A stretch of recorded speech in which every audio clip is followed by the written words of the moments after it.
Welcome to our daily devotion, day 27. Good morning! Yan, ako maraming salamat. Isang magandang umaga. Good morning, good morning, good morning po sa inyong lahat. Today is our day 27 para po sa ating daily devotion. Thank you, Lord. 3 araw na lang. Isang buwan na tayo na nagde-devotion. Salamat, Panginoon, sa napaka gandang biyaya nito na araw-araw ay may lakas tayo para makapag-devotion. Salamat po sa mga taong sumasama sa atin at nakikiisa sa devotion natin at sa mga nakakapanood din po nito sa replay. Ayan, so pakinggan muna natin yung atin pong audio para ma-check. Ayan, hello. Check na. Good morning. Ayan, hallelujah. Praise the Lord. Okay na okay po yung atin pong audio. Ayan. Good morning po. Kumusta po ang inyong umaga?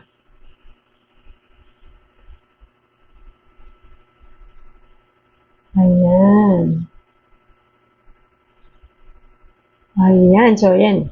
Salamat sa Diyos. Maganda yung ating audio. Samahan niyo po kaming muli para po dito sa atin pong devotion ngayong araw. Nawa po ay maganda ang inyong tulog at again, ang ganda na naman po ng ating panahon ngayon, ang taas ng araw. And thank you, Lord. At wala nang face mask si Ate Mavs. Tuluyan ng gumaling yung ating pong paso. Do halata pa ng konti, pero God is good all the time, and all the time God is good. Good morning, everyone. Talagang Panginoon ay lagi pong nandyan para tulungan tayo, gabayan tayo, ingatan tayo, protektahan tayo. Sige po, ito po ang ating series ng Beatitude at nasa ikahuling bahagi na po tayo. Kukunin po natin ito sa Matthew 5 verse 10. Ayan. Okay. Blessed are those who are persecuted because of righteousness, for theirs is the kingdom of heaven. Sa Tagalog po, mapalad ang mga inuusig ng dahil sa kanilang pagsunod sa kalooban ng Diyos, sapagkat mapapabilang sila sa kaharian ng langit. Hallelujah. Manalangin po tayo. Panginoong Hesus, maraming salamat pong muli sa isa na namang bagong umaga na ibinigay mo sa amin ngayong araw upang kami po ay makapagpurit, makapagpasalamat sa iyo sa pamagitan ng devotion at ng mensaheng ihahatid mo sa amin ngayong umaga. Pangunahan mo kami, Panginoon, ikaw po ang siyang marinig, maramdaman at makita ng lahat ng mga makakapanood at makakapakinig nito. Itago mo po ako sa iyong likuran, Panginoon, at patuloy pong ang kalooban mo lamang ang siyang mangyari sa aming mga buhay. Maraming salamat po, O Diyos. Gabayan mo po kami. Give us the wisdom, the knowledge, and the understanding. In Jesus' name we pray. Amen! Hallelujah! We glorify your name, Jesus. Talaga naman po ang Panginoon. Napakabuti. Napakabuti ng Diyos sapagkat araw-araw ay excited tayo sa isang magandang mensahe na ihahatid niya sa atin through our devotion. Excited din ba kayo? Ako kasi every morning nagigising ako. Alam mo, excited ako to know the message of the Lord. Sabi ko, Lord, strengthen me more para kayanin natin na araw-araw makakapag-devotion tayo. Then, tunay naman po, napakabuti ng Diyos kasi ibinibigay niya po talaga yung kalakasang hinihingi natin. Ayan. Thank you, Lord. Ayan, so ang ganda po ng mensahe na ulitin natin. Matthew 5 verse 10. Blessed are those who are persecuted because of righteousness, for theirs is the kingdom of heaven. Sa Tagalog po, mapalad ang mga inuusig ng dahil sa kanilang pagsunod sa kalooban ng Diyos, sapagkat mapapabilang sila sa kaharian ng langit. Hallelujah. Alain mo, no? Alam mo yung promises ng Lord tungkol dito sa Beatitude. Ito po yung pang-8 na sinasabi ng Panginoon ay mapalad yung mga taong sumusunod sa kanyang kalooban kahit na inuusig na. Alam mo, ito yung mga minsan pagkakataon sa buhay natin na hindi madaling tayuan kung ano yung tama at kalooban ng Diyos sa buhay natin. Hindi ba? Lalo na kung iniba mo na talaga yung ginagawa mo at hindi ka na umaayon sa mundo. Talagang yung tao sa paligid mo, magre-react. Alam mo yun, yung magtataka sila, ba't ganito na tong tao na to at darating pa sa point na inuusig ka na nila. Yung ayaw ka na nilang kaibigan. Dumadating pa talaga sa punto, lalayuan ka eh. Yung, alam mo yun, ang feeling sa'yo, KJ naman nito, ang baduy, ang walang pakikisama. Yan, dumarating tayo sa ganung punto minsan ng buhay natin kapag bago, lalo na yung bago ka lang na nakakakilala sa Panginoon at yung pagbabago ay talagang nakita sa'yo, tas sinusunod mo yung kalooban ng Diyos. Maraming tao talaga ang hindi tayo mauunawaan sa ganung bagay. So how can you stand up for what's right this week? Diba? I can obey Jesus' teachings regardless of what other people think. Yun na nga, di ba? Kasi minsan dumarating talaga tayo sa puntong iniisip natin sasabihin ng ibang tao, kaya parang may mga tao talaga nagdo-double life no? Yung bang pag nasa church, ito ugali nila, pero pag nasa labas ng bahay o nasa trabaho, ito naman ang ugali nila. Bakit? Kasi pinakikisamahan nila yung tao sa paligid nila. Para lang wag silang ma-outcast, yung wag silang mapaiba, yung kailangan belong ako. Para hindi tayo mausig. Pero alam mo ba, or para hindi tayo may persecute ng mga tao sa paligid natin. Kaya sinasabayan natin sila kahit Kristiyano na tayo. Hindi natin tinatayuan yung tama at pagiging Kristiyano natin. Pero tandaan natin, sinabi ng Diyos dito sa kanyang pangako, mapalad ang mga inuusig nang dahil sa kanilang pagsunod sa kalooban ng Diyos sapagkat mapapabilang sila sa kaharian ng langit. Grabe no? Mapapabilang ka sa kaharian ng langit kapag tinayuan mo yung pananampalataya mo sa Diyos. Sabi dito, I can say no to a temptation that I struggle with. Ang daming temptation, lalo na kung nasa Panginoon tayo. Lalo na kung bagong Kristiyano ka pa lang, naku, talaga naman ang temptation na para makagawa ka ulit, bumalik ka dun sa dati at sumunod ka sa mundo kaysa sumunod ka sa kalooban ng Diyos.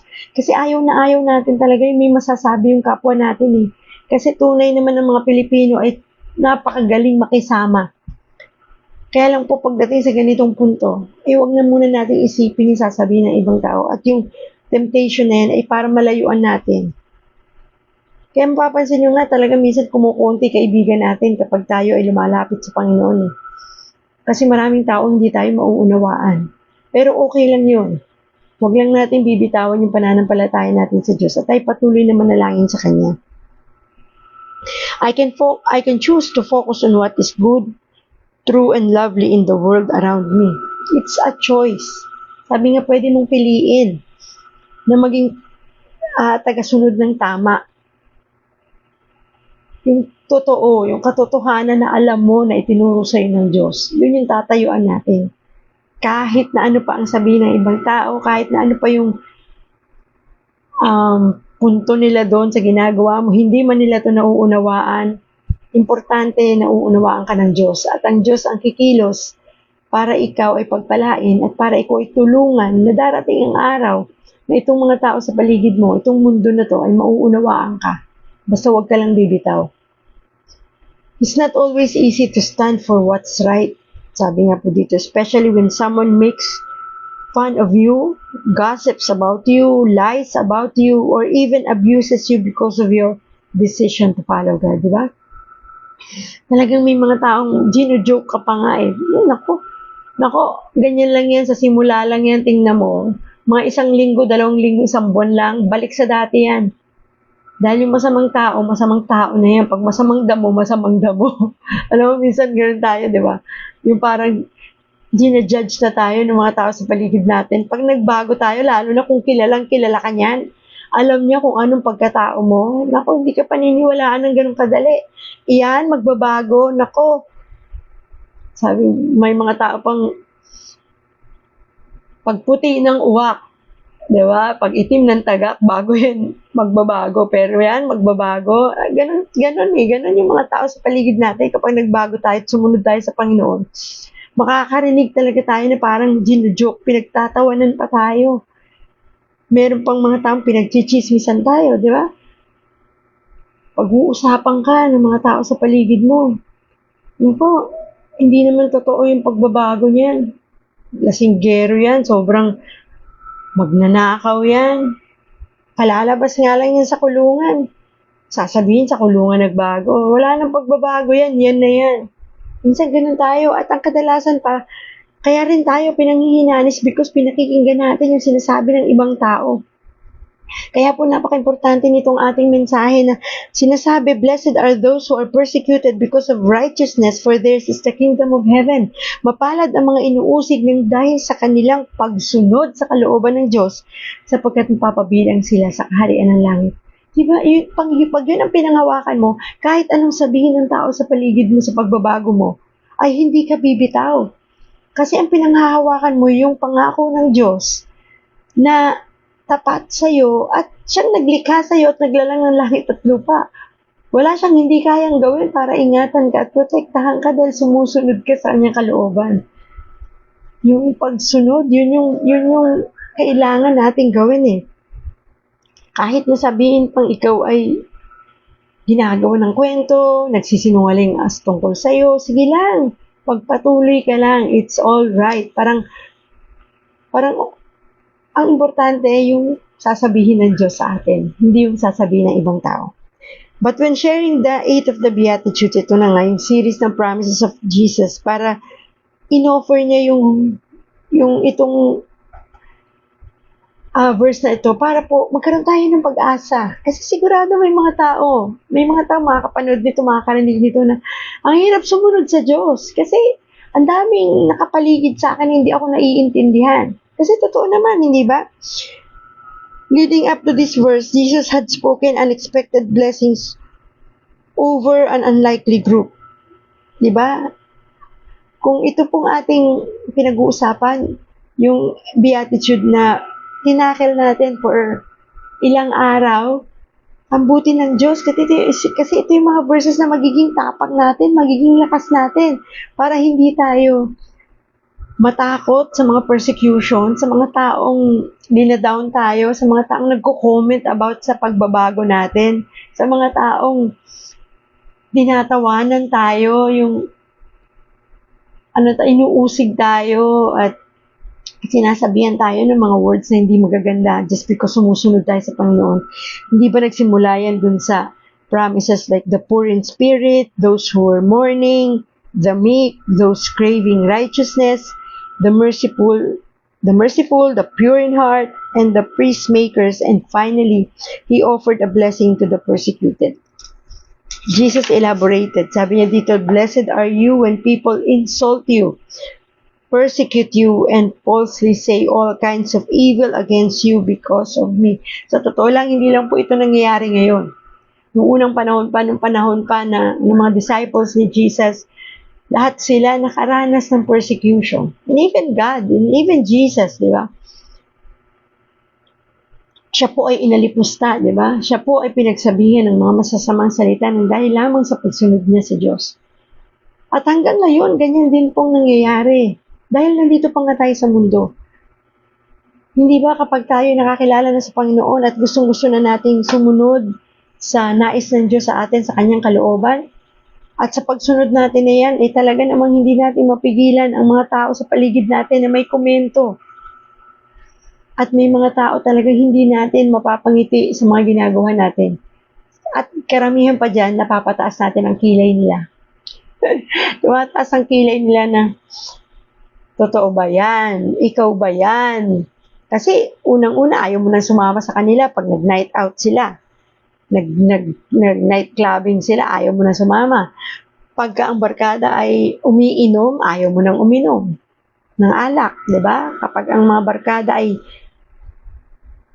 gumawa ng mga bagay na tingin mo hindi nakalugod-lugod sa Diyos, no ka na, out ka na dyan. Natural ang mga kaibigan mo ang tingin sa'yo. Grabe naman to. Sino ka? Dating Dati ka namang nagjo-join sa amin, dati ka naman sumasama, ngayon lahat ayaw mo na. Parang hindi mo na kami pinakikisamahan.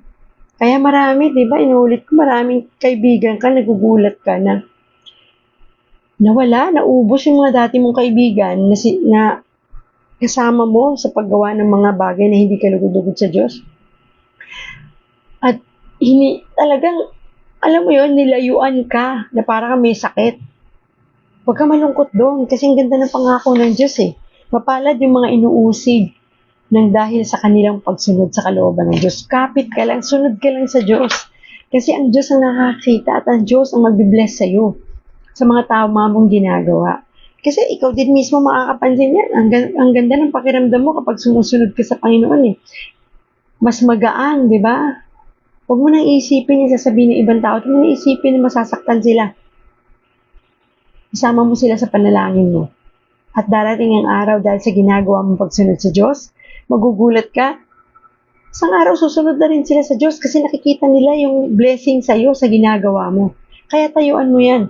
Hindi madali sa simula, sa totoo lang. Kasi isipin mo, mga dati mong mga kaibigan, nilalayuan ka.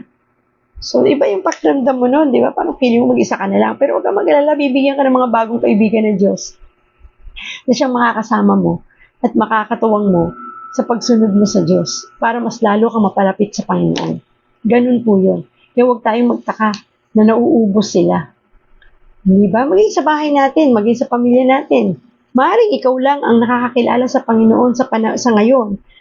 Ang asawa mo hindi ka sinusuportahan. Nagagalit kapag nag-a-attend ka ng worship service. Nagagalit pag iba na yung pinuntahan mong simbahan. Maging ang mga anak mo hindi mo mapasunod kasi parang iba. Di ba? Parang medyo humigpit ng konti. Pagtungkol sa mga pagsunod sa kalooban ng Diyos kasi may mga bagay tayo na kailangan sundin, di ba? Pag sumusunod tayo sa Panginoon. Pero ang maganda doon, kapag nagpatuloy ka sa pagsunod mo sa Panginoon, sa kanyang kalooban, makikita ng pamilya mo yan. Darating ang time, makikita nila na, uy, dati ang ingay nito ni Mami, dati ang bibig nito hindi tumitigil sa kadadaldal. Ngayon, ang mga sinasabi na niya about the Lord na, magtataka sila sa umpisa, pero darating ang time, matutuwa sila at mararamdaman nila yung peace, yung saya sa'yo. Kasi nakikita yung pagbabago.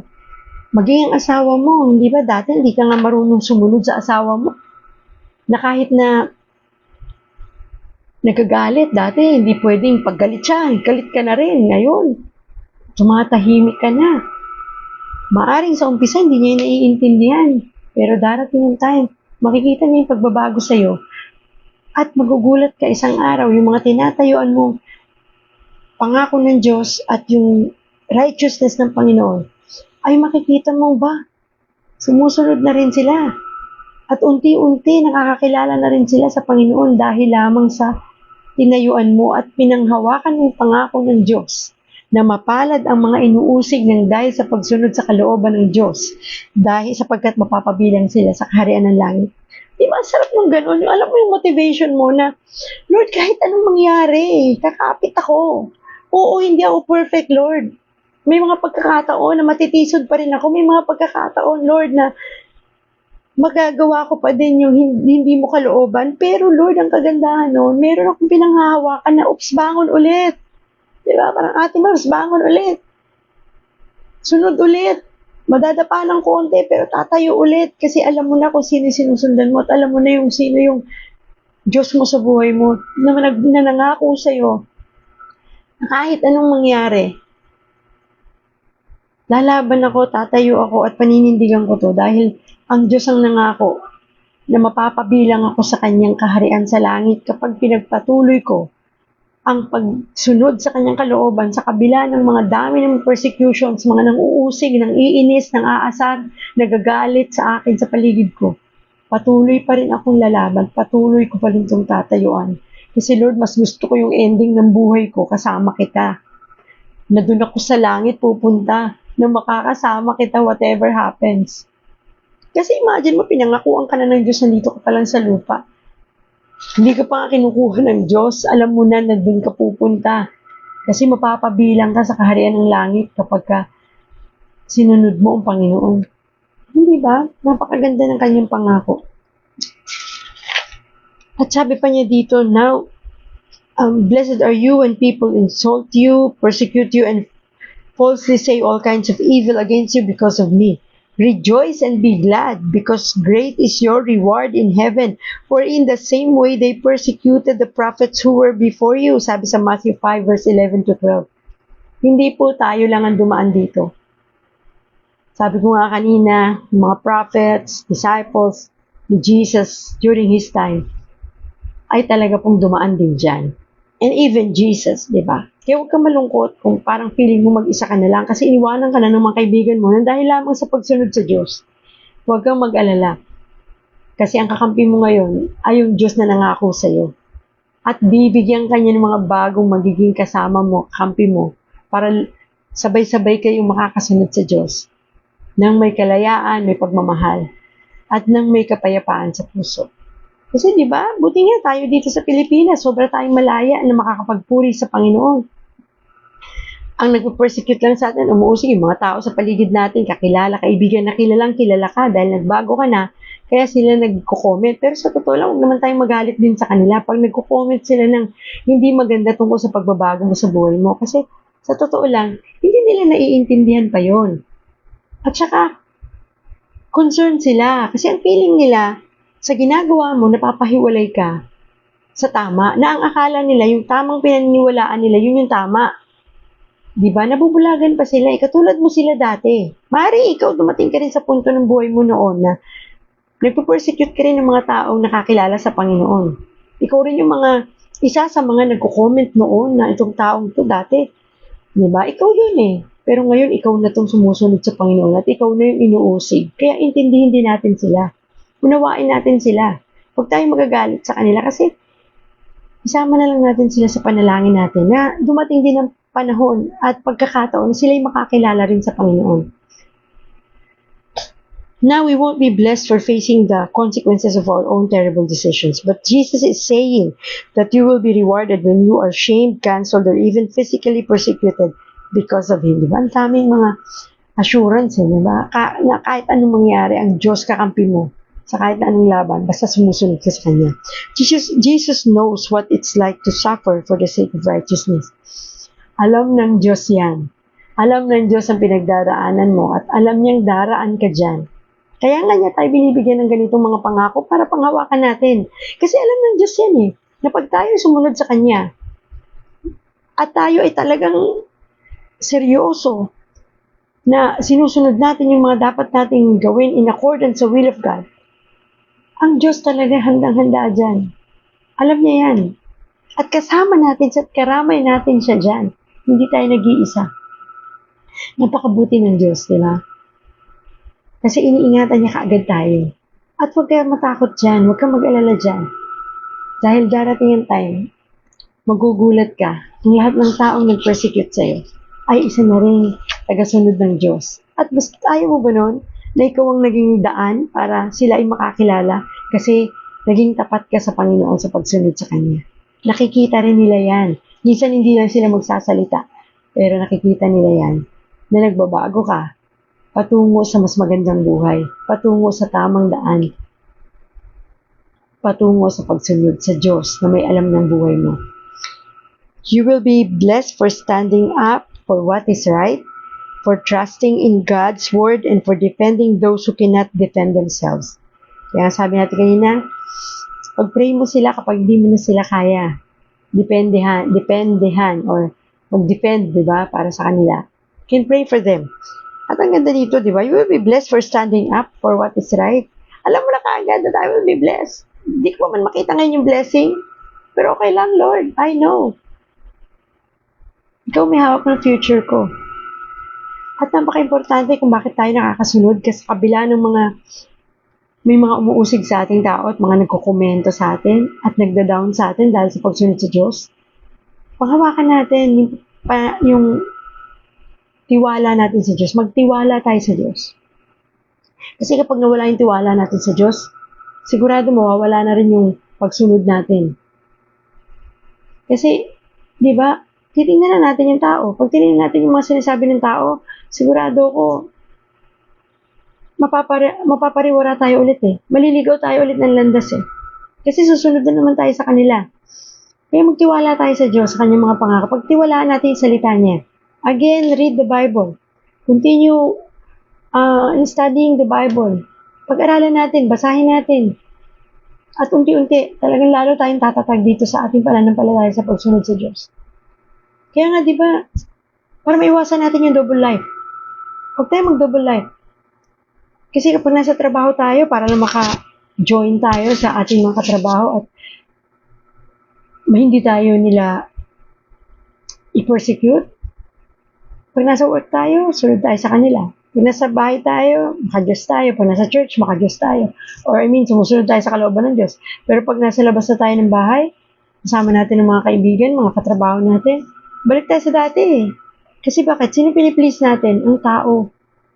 Please, tigilan na natin yung i-please ang mga tao sa paligid natin. Kasi walang kahihinatnan yan. Mauuwi lamang yan sa paulit-ulit na pangyayari sa buhay mo. Na magugulat ka, ba't ganun? Dumadaan na naman ako dito. Ito na naman. Kasi hindi pa tapos ang Diyos sa'yo. Huwag na nating hayaan yung ganun. Kagaya nga ng lagi ko binukwento ng buhay ko, yung patotoo ko. Ako po yung taong ganun. Ang hilig kong i-please ang tao. Ang hilig kong makinig sa sasabihin ng iba. Kung kaya, sa bawat sasabihin nila, susundin ko yun. Nakakalimutan ko yung sinasabi ng Diyos sa akin. Kasi mas masaya ako na pag na-please ko sila, napapangiti ko yung mga tao sa paligid ko, feeling ko, ako. Feeling ko, masaya sila sa akin, masaya ako sa kaibigan ko, sa mga tao sa paligid ko, pero nakakalimutan ko, hindi na pala yung Diyos na ang na-please ko sa ginagawa ko. Kaya nangyayari, padadaanin naman ako ng Diyos sa butas ng karayon para lang magising ako. Uulit na naman. Parang paulit-ulit lang yung nangyayari sa akin kasi hindi ako natututo. Hindi ko nakikita ang tunay na mensahe ng Diyos sa bawat pagbagsak ko, sa bawat pagdapa ko. Yes, nakakabangon ako kasi binabangon ako ng Diyos eh. Kaya lang, hindi ko nakikita yung mensahe niya sa bawat pagdapa ko. Hindi ako natututo. Ang importante po, matuto tayo. Matuto tayo na pahalagahan at panghawakan na may pangako ang Diyos na kapag ka ikaw ay sumusunod sa kalooban ng Diyos, magpatuloy ka lang. Ikaw ay kahit na sa kabila ng maraming taong nagpe-persecute sa'yo, ikaw ay mapapabilang sa kaharian ng langit. Huwag kang bumitaw dyan. Kumbaga, diretso ka lang, focus. Sabi nga para tayo yung sa kabayo, yung karera ng kabayo, may tapa, oo. Focus ka lang. Kasi di ba ang kabayo kaya nakakatakbo ng diretso yan? Kasi meron silang harang dito. Wala silang nakikita sa kaliwa at sa kanan nila. Diretso lang. Kasi ganun ang dapat natin gawin. Focus tayo sa Panginoon. Focus tayo sa kung ano yung pinapagawa ng Diyos sa atin. Kaya nga sabi, follow one course until successful. Yun yung FOCUS. Focus tayo sa Panginoon. Focus tayo sa kanyang pinagagawa sa atin. Focus tayo sa kanyang kalooban. Nang sa ganun, di tayo madistract nitong mga negative na sinasabi sa atin ng mga tao sa paligid natin. Para hindi tayo magkamali. Hindi na naman tayo muling babalik doon sa dating buhay natin. Kasi nakakapagod paulit-ulit. Sabi nga dito, the prophets before us were mocked, beaten, and even killed. Imagine mo yung mga tao nung unang panahon, hindi lang basta sila pinersecute, may mga pinatay pa ng dahil lamang sa pagsunod nila sa Panginoon. Jesus' disciples, the ones hearing these words, would also suffer and die because of their beliefs. They were persecuted for doing things differently, for loving their neighbors, for fighting for sexual purity, resting on the Sabbath, and most of all, for declaring Jesus as Lord. Sipin mo dati, pinipersecute sila nang dahil lang sa umiibig o minahal nila yung mga kapwa nila, minahal nila yung mga kaaway nila, yung pinaglaban nila, yung sexual purity. Ayan, ako napakahalaga po niyan. Sa mga dalaga pa ngayon, sa mga wala pang boyfriend o sa may boyfriend na pangalagaan mo ang iyong purity bilang babae. Minsan, yung bagay na yan, pag tinayuan natin yan bilang babae, na naku, hindi mangyayari yan. na bago ko ikasal, pure pa rin ako. Minsan, baduy na yan sa mundo natin ngayon. Pero sa totoo lang, kapag nasa Panginoon ka, pag pinanghawakan mo yung purity na yan, yung iyong pagiging babae hanggang sa ikasal ka na iyong mapapangasawa, wow! Pag pinanghawakan mo yan, at tinayuan mo ang iyong faith sa Lord at yung kanyang kalooban na dapat pag kinasal ako, I'm still pure, mapapangiti mong Panginoon, di ba? Kahit na sabihin nilang, naku, hindi na uso ngayon yan. Karamihan ngayon, buntis na pag kinakasal. Pero hindi ko sinasabi na kinukondima natin yung mga nangyayaring ganun. Pero syempre, kung kaya natin yun, natayuan ang pananampalataya at faith natin sa Lord, na you can be pure in your heart, in yourself, sa harap ng Panginoon at sa harap ng mapapangasawa mo, ay napakaganda. And of course, yung ating pag-declare that Jesus is our Lord in our lives, hindi madali, di ba? Yung ipagmalaki mo, minsan tatanungin ka kung anong religion mo. Hindi mo pa masabi that you're a born-again Christian. Hindi mo mabanggit sa bibig mo na anak ako ng Diyos, na ako ay born-again Christian. Di ba? Hindi mo masabi. Kaya minsan may nagtanong sa'yo, talaga, born-again ka pala? Christian ka pala? Kasi hindi nakikita sa ginagawa. Hindi nakikita sa ating buhay. Hindi natin na ipapamuhay ang pagiging Kristiyano. Kaya yung mga tao sa paligid natin nagugulat. And even sa workplace natin, nagugulat sila. Grabe, Kristiyano pala to si Ate Mabs. Di ba? Christian pala to. Parang dapat hindi yung, wow, Christian ka pala, kaya naman pala eh. Di ba? Sana ganun eh. Sana ganun yung reaction, kaya lang hindi eh. Parang, Christian ka ba? Hindi naman halata. Yung ganun. Kaya sana po, maipakita natin, iparamdam natin, at talaga ipagsigawan natin that we are proud na tayo ay anak ng Diyos. Kaya minsan tayo, hindi natin maipakita yon sa maraming tao kasi unang-una inisip natin sasabihin ng iba. Pangalawa, natatakot tayo. Diba? Na hindi nila tayo maunawaan. At baka layuan nila tayo. Mawalan ako ng kaibigan because of the truth. Pero hindi dapat tayo ganun mag-isip. Mas kailangan pa natin itong, sabi ko nga, diba, minsan hindi mo naman talaga kailangan magsalita. Action speaks louder than words. Gawin mo lang. Matatransform man talaga tayo eh. Hayaan lang natin na makakilos ang Holy Spirit sa atin para maipakita natin sa mga tao sa paligid natin that we are a child of God at iba na tayo ngayon. Tayuan lang natin at maging bingi tayo dun sa mga sasabihin nilang negative about sa pagiging Kristiyano natin. Basa lang tayo ng salita ng Diyos, panghawakan natin ang kanyang pangako, at tayo ay manampalataya na may pangako ang Diyos sa atin na mapalad ang mga inuusig ng dahil sa pagsunod sa kalooban ng Diyos sapagkat mapapabilang sila sa kaharian ng langit. Di ba ang ganda nun? Yun yung isa sa panghawakan natin. Dahil ang Diyos ay tapat sa kanyang pangako. Tutuparin niya, tinutupad na niya yan ngayon pa lang dahil sumusunod ka na. So no matter what it costs you, kahit anong mangyari, no matter what, you will be blessed for standing by for what is right. Jesus says that yours is the kingdom of heaven. Pinangako niya yan. At panghawakan natin yung pangako niya yan. Ang Diyos ay tapat sa atin, tayo ay isasama niya sa kanyang kaharian kapag tayo po ay patuloy na sumusunod sa kanya. Kaya ini-encourage ko po kayong lahat, tayong lahat, na huwag tayong matakot na tayo ay sumunod sa kalooban ng Diyos. Kung yun ang sinasabi, ay yun ang talagang dapat natin gawin bilang mga anak ng Diyos. Sumunod po tayo. Be obedient. Sabi niya, ang pagsunod talaga ang tunay na makakapagpangiti sa Diyos at makakapag-please sa Kanya. Matagal ng panahon sa buhay natin na sumunod tayo sa mundo. This time, sunod naman tayo sa Panginoon dahil sa napakaganda niyang pangako. Kakampi natin ng Diyos, hindi tayo nag-iisa sa laban na to. Kaya nga, napaka-importante na kung tayo po ay Kristiyano na at tayo ay sumusunod na sa Panginoon, sa kanyang kalooban at bagong Kristiyano ka pa lang, Sumama ka sa mga fellowship ng mga katulad mong Kristiyano din. Sa church ninyo, kung may Bible study, kung may D-group sa church ninyo, mag-join ka, makipag-fellowship ka. Kasi doon ka makakahugot ng lakas at ng tapang para ikaw ay patuloy na makalaban sa mundong ito. Dahil sa totoo lang, kapag nasa loob ka ng church, kasama mo ang mga ka-churchmates mo, ka-D-group mo, ka-ministry mo, matapang ka pag nandyan ka. Pero pag nasa labas ka na ng church o ng grupo mo, panghihinaan ka ulit kasi ang kasama mo na, mundo na.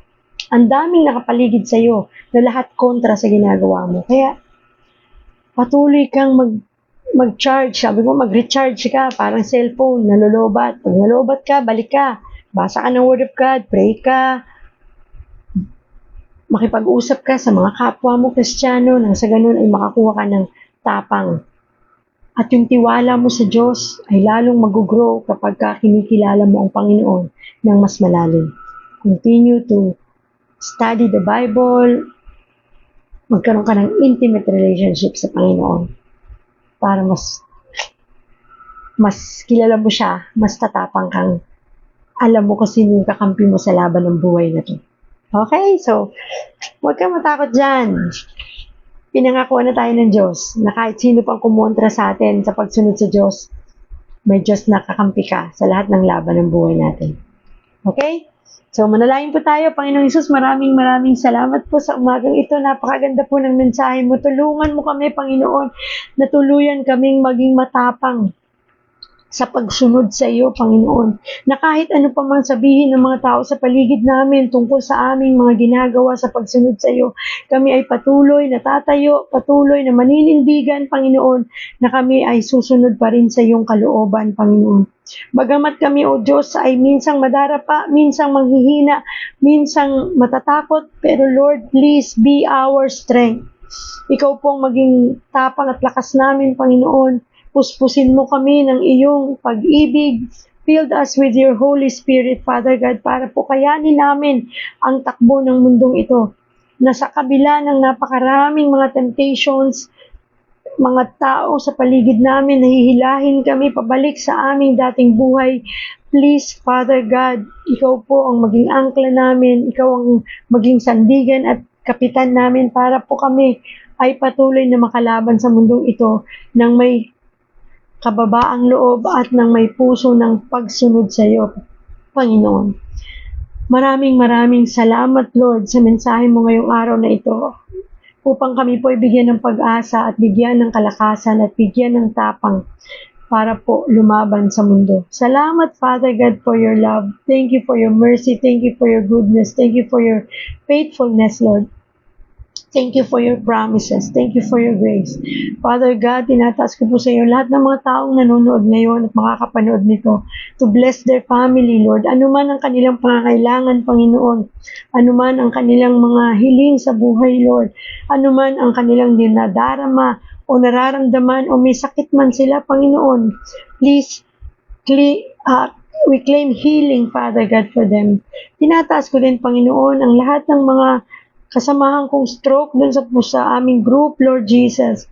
Please, Father God, give them the wisdom and the courage, Lord, na lumaban ng kasama ka. At makita nila nawa, Panginoon, na ikaw lamang at wala ng iba ang siyang makakatulong upang kami ay gumaling sa aming mga karamdaman at upang kami ay magkaroon ng lakas at tapang na harapin ang buhay na ito. Maraming salamat, Lord Jesus.